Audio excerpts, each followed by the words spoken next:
Hello, welcome to the Wednesday video. Yes, Wednesday. There will now be videos from me on Wednesday and Friday. I'm going to try and stop that sporadicness. And they're going to be themed, so the Wednesday videos will be something like today's. And today's video is um, how to roleplay, or how to begin to roleplay.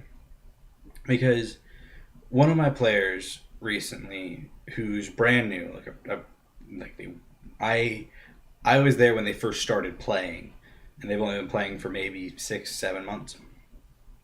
And one of the things he noticed was recently that when I started putting him in with groups that were, players who've been playing for a very long time, that they were really quick to get into their characters. They'd make new characters in 30 minutes and have these really cool backgrounds and voices for their characters and all this other stuff. And so he asked me, how how he could best improve and how he could, be able to pick up what they're doing and eventually get to that point. With, obviously without having to play for 10 years, he would like to pick that skill up a little bit quicker.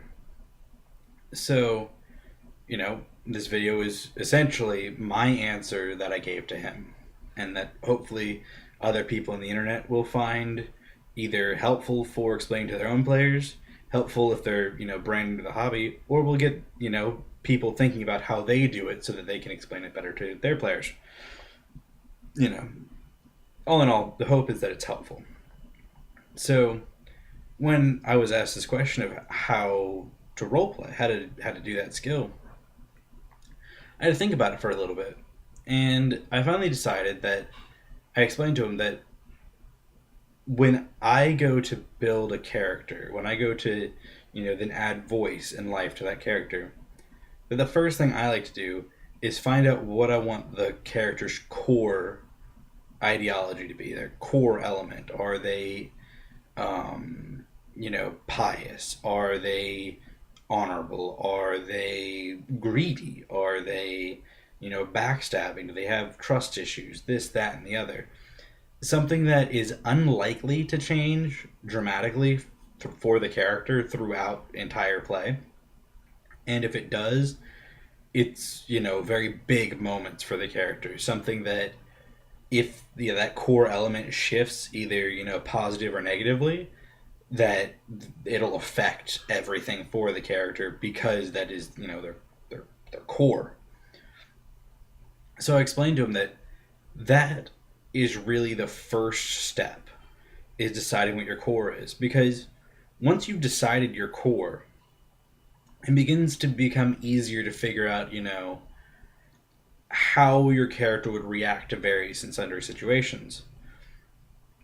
So, I mean, an example I used was a character that took me a very long time to get into because I primarily run games, and I have been running games for the last 10 years. I've been playing for, well, no, I've been playing for 13, so I've been running games for about 10 to 11 years now, almost exclusively, with the handful of exceptions of, very short games or whatever. So when I got into my very first long campaign as a player, it took me a little bit to find my feet of how I wanted to play this character, because this character couldn't be like a lot of my, NPC characters where they have this motivation and this motivation, but then they're gone within, you know, usually 4 or 5 sessions. They're just usually gone because, players won't always go revisit them. So I was trying to figure out how I wanted to make a character that his voice could grow and constantly be able to react to situations, but always be interesting to continue to play. So I use this as an example, and eventually I decided that I wanted my character to be pious because he was a cleric, and I'd build it around that. So I explained to him that once you've picked your core, that's really the most important element of the character, because your first 3 or 4 sessions, or if you want to do it beforehand, you just think of these scenarios and how your character would react to them. So, your very chivalric knight who's always honor bound or whatever. Well, what if he comes across a thief, but the thief is stealing for his family? So, on the one hand, the knight, like this honorable knight or whatever, who's upholding his lord's law, would want to punish the thief for being a thief. But when that other element is thrown in, of that he's stealing only for his family's to eat, well, that instantly begins to, that's a turning point for the character in deciding how he will react for the rest of the campaign. Is he hard and fast by the book, or is he merciful and compassionate, which makes him slightly disloyal to his lord? And it's these types of scenarios that if you begin to think up and think of how the character would react, that you begin to shape their outlook on life, their way they react to situations, to the point where you no longer see it as my character does blank. Your character just does. It's not a question. It is it is just what they would do. It is their personality. And once you've gotten to that point, that's essentially when you've stepped into the shoes of your character. This is the point where it really isn't playing your character. You're more experiencing your character, because once if you've developed your character's voice enough, you don't make decisions for your character. Your character just does, because that's what they would do.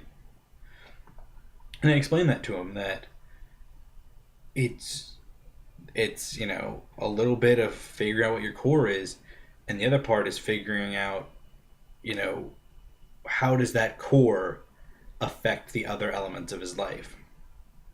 Does the greedy rogue, does he also have a sense of honor about him, where if he'll only steal from X thing, like does he have a Robin Hood complex, essentially? Maybe he doesn't give it back to the poor, but maybe he only steals from the rich.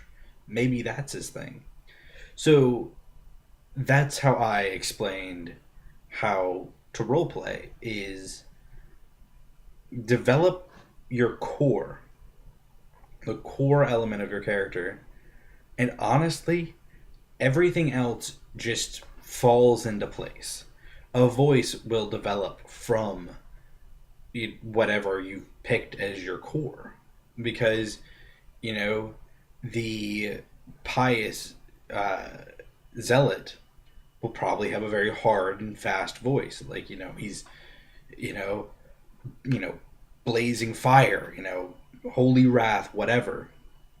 Whereas the pious compassionate, or defender type, will probably be very soft spoken, and not be very cruel or hard on anyone. Or the knight, whatever. But once you have that core, that idea of what you want to play, that core, the rest of the character honestly develops out from that seed like a plant, until you have a large shrubbery of a character who has a mind of their own, and you take a back seat and let the character make all the choices. So that may not be the easiest way for everyone to pick up role playing. That's just the way I found it's easiest, and is how I develop my characters. In summary, pick a core, everything will develop out of the core. It's just by nature what happens, for me at least. So let me know what y'all think in the comments down below, or videos or whatever, about how do you agree with the style that I do it? Do you find it different, works differently for you, or what have you? I'd love to hear others' thoughts, because maybe my way doesn't work for some of the players I have or that I've encountered, and I would love other people's opinions of how they role play. So check back on Friday for the Friday video and find out what it is. Until next time.